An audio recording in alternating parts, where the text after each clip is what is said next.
This is iTrader.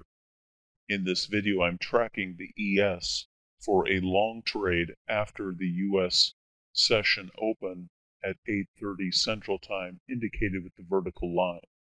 I'm looking for a positive candlestick close coming off of recent price support to buy the first positive candlestick close. Price is already traded below the I bands, and now I'm setting up to enter the trade. Once I see confirmation of a positive candlestick close, I will try for one tick of price improvement from the closing price of the positive candlestick close. We now have candlestick close, and I've dropped the order. Eventually the order gets filled, and I now place my stop and initial targets. I will place the stop one tick below the recent price pivot. Now I will start placing initial targets.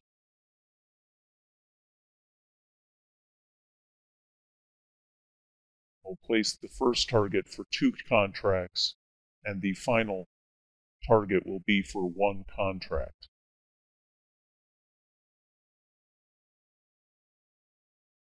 This is trend following mean reversion.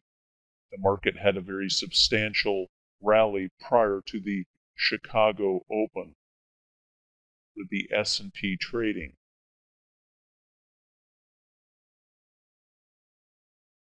I typically set targets just over 2-to-1 reward to risk for the initial target.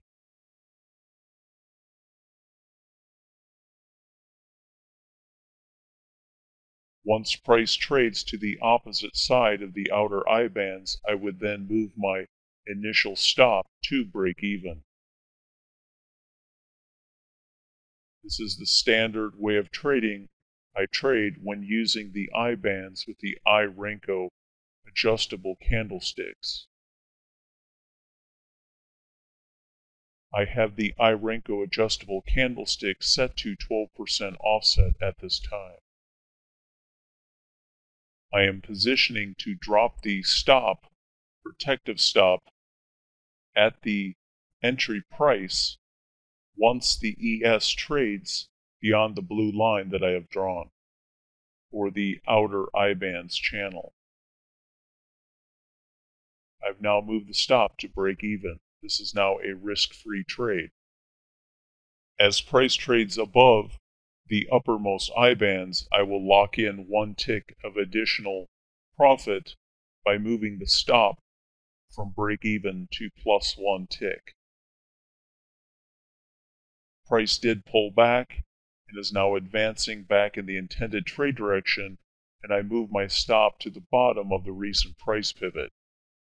At this point, I am waiting for the price to either hit my stop or my target. Price does rally and hits my initial set target, and now I must adjust the remaining stop.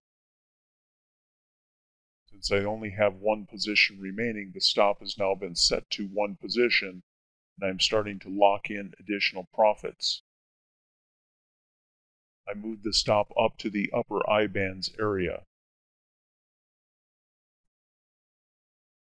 As long as these iRenko candlesticks remain green, I will continue to move my target higher while also constantly moving the stop higher in alignment with either a recent pullback price pivot or the upper end of the I bands channel. Price here is pulling back, so it will either hit my stop or continue in the intended trade direction, at which time I will move my stop up to the bottom of that recent price pivot. All I will do at this point now is manage the trade accordingly. Price will either trade up to my target or trade lower and hit my trailing stop. As price trades 8 points plus in my intended direction, I start to tighten up the brackets around this trade. I'm actively managing the trade at this time to facilitate taking profits. Price is almost 2 points above the upper I band, and this is a typical area where we could see price pull back.